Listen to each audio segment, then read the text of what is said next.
It kind of caught me off guard recently because they actually put in a bid for Aroldis Chapman tonight. Is there any chance that the Reds decide to deal Chapman or hang on to him until next season because they still have to field the team for next year?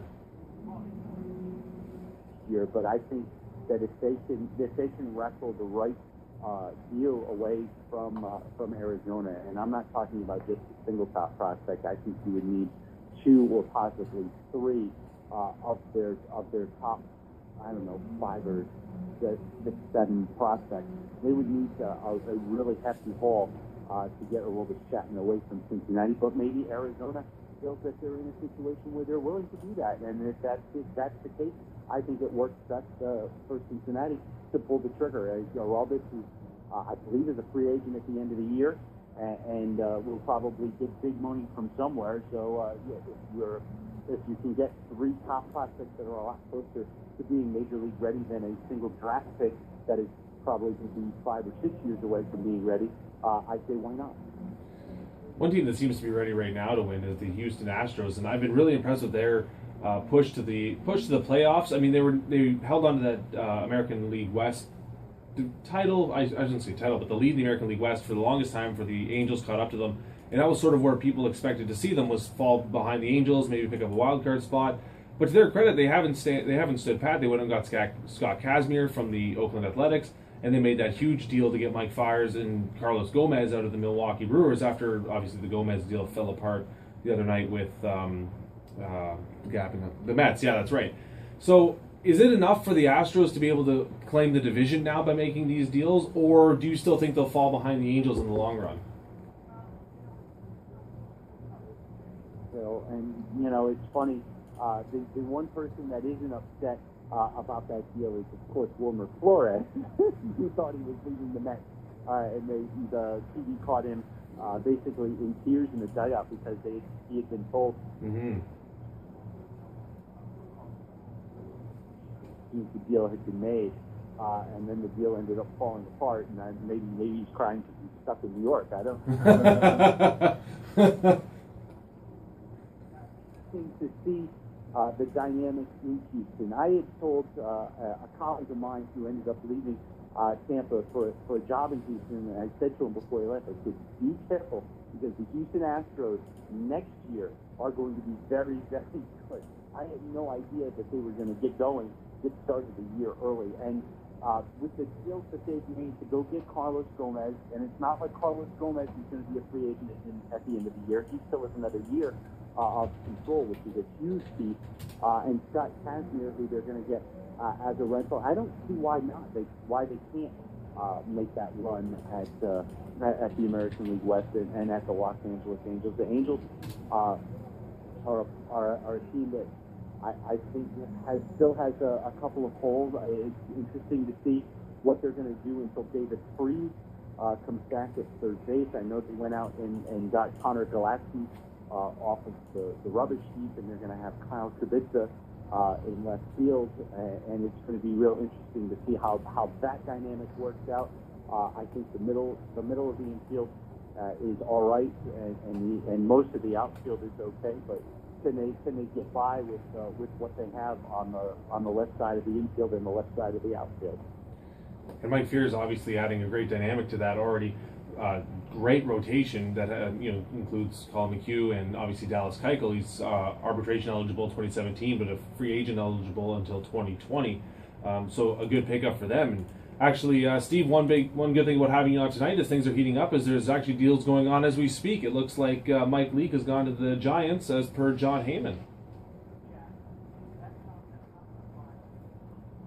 What Cincinnati is trying to do, and it's again a reason why I think that there is a distinct possibility that guys like Aroldis Chapman could be dealt, and he might not be the last of the Cincinnati Reds. I mean, you look at some of the other big contracts. I don't think that Joey Votto would be dealt, but Brandon Phillips would not surprise me if something happens to get number 4 out of Cincinnati. That would be a really tough blow for Reds fans. But I mean, you look at all these guys that are free agents at the end of the year, and the Cincinnati just isn't going to have the money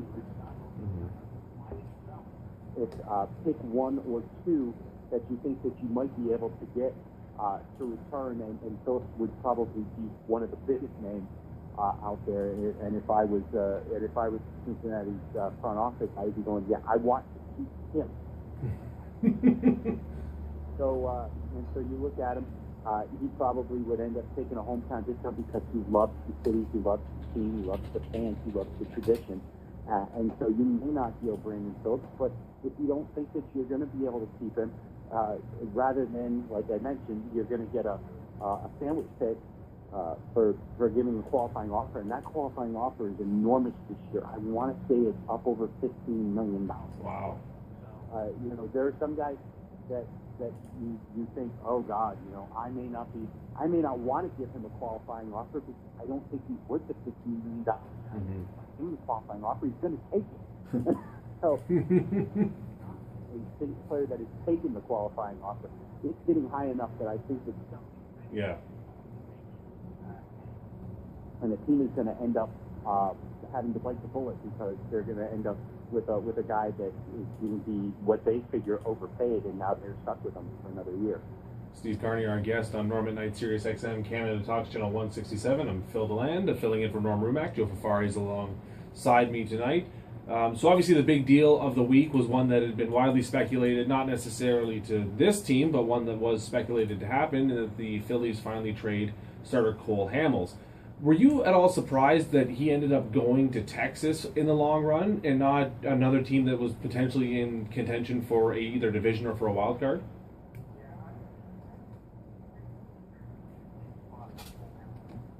To land. I thought he was going to stay in the National League, and I thought the Dodgers were going to be the team that ended up taking Cole Hamels to the stretch run. But I also thought that it probably would end up being the Dodgers that would go after David Price for this run. And Texas, it's weird because you look at the Rangers; they were in bankruptcy not too long ago, and here they are with a new television deal, and now they've got all this money. And so, is that not a little story? If he thinks he's going to stay with the Nationals. The AL West is so weird right now. Everything is upside down with Oakland being horrible. If he could hit for an average, he'd be amazing. He'd steal 100 bases. Like Billy Dean is trying to go all in with trading for Ben Zobrist and Escobar, and then shopping Escobar for Tyler Clippard, and getting rid of Josh Donaldson and bringing in Brett Lowry, which, by the way, Toronto, you're welcome.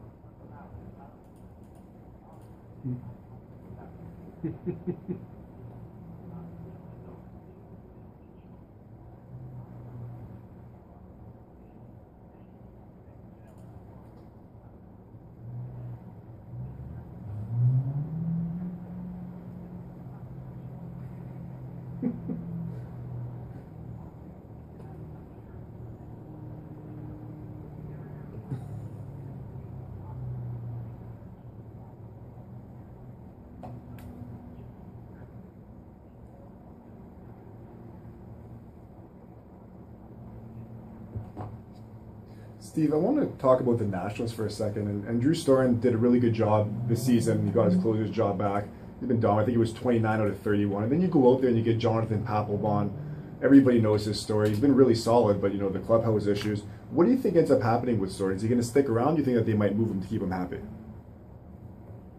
It's weird. I think that if I'm Mike Rizzo, the first thing I do is I sit Drew Storen down and I tell him the old adage. When it comes to pitching, when you think you have enough pitching, you go out and get more pitching. So I think that I think you got to sit Storen down and you got to go, look, we're getting him because we think we can make a run at any World Series ring. Papelbon, I wouldn't think that Papelbon is going to be back next year. And you just go, we don't think he's going to be back. We're trying to get you a ring. Just relax. You don't.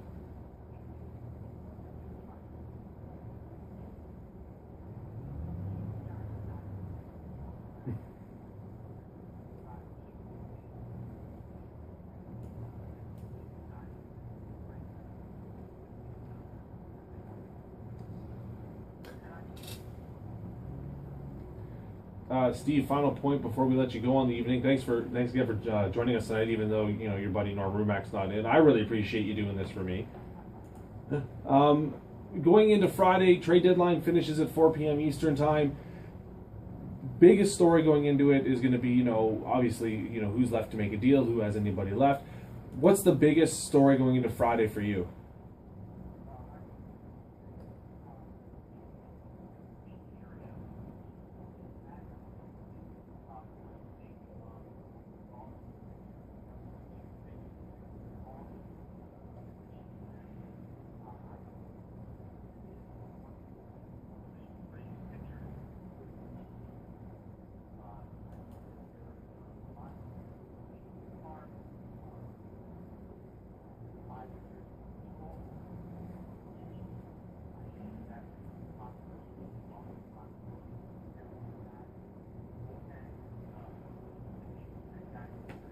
Chapman or Jake McGee or Brad Boxberger could be a possibility to be a piece in, to be part of the trade that Matt Silverman makes. So I think it's going to be very interesting, at least down here in Tampa, the Rays end up doing, because I still think they've got one more piece to move out and try and retool for 2016 and beyond.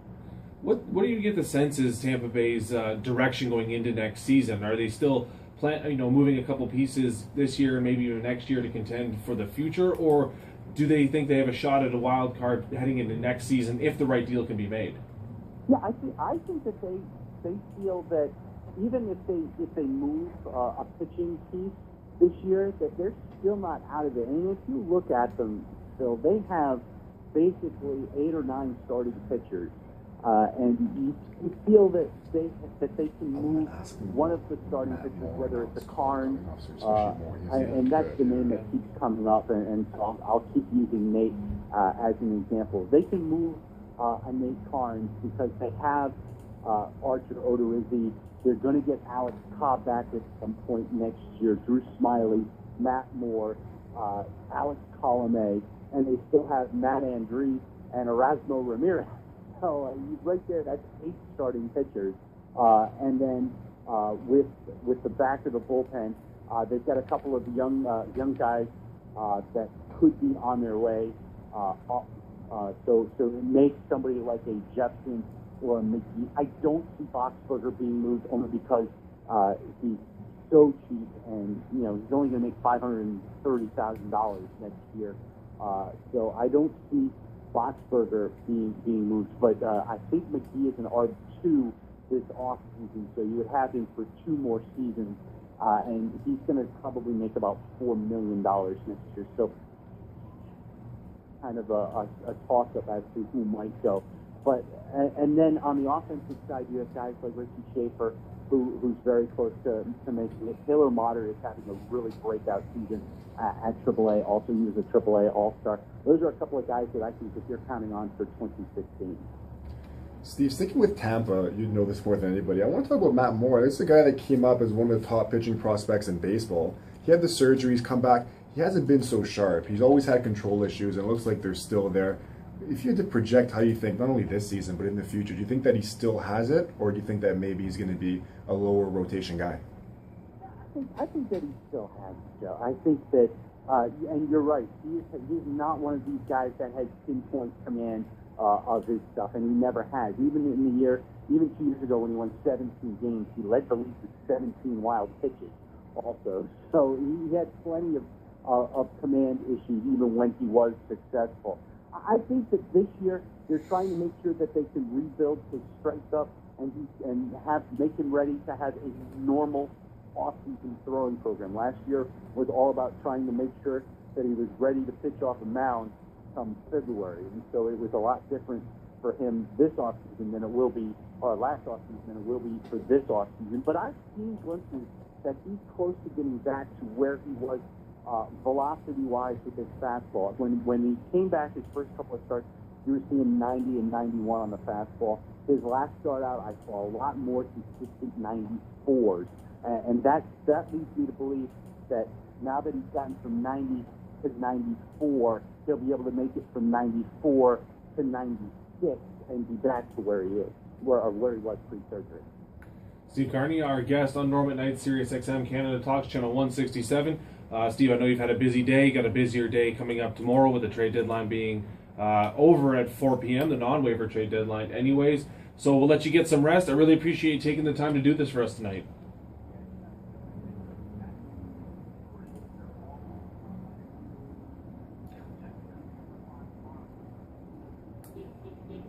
Makes absolute sense, buddy. Appreciate that, and we'll talk to you next week. See you, Steve. That was Steve Carney, Tampa Bay reporter out of, obviously, Tampa Bay, and also a regular on our show. We usually have him on once a week. You know, Norm's going to be sad that he missed him, but that's what Norm gets for taking a vacation the week of the MLB non-waiver trade deadline. You're listening to Canada Talk Channel 167, Norm at Night. We're going to take a short break, and we're going to be back right after this to wrap up all things baseball and get you updated on some scores, so stick around.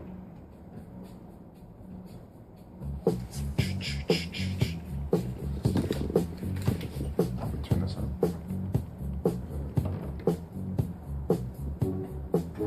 Hey, Steve.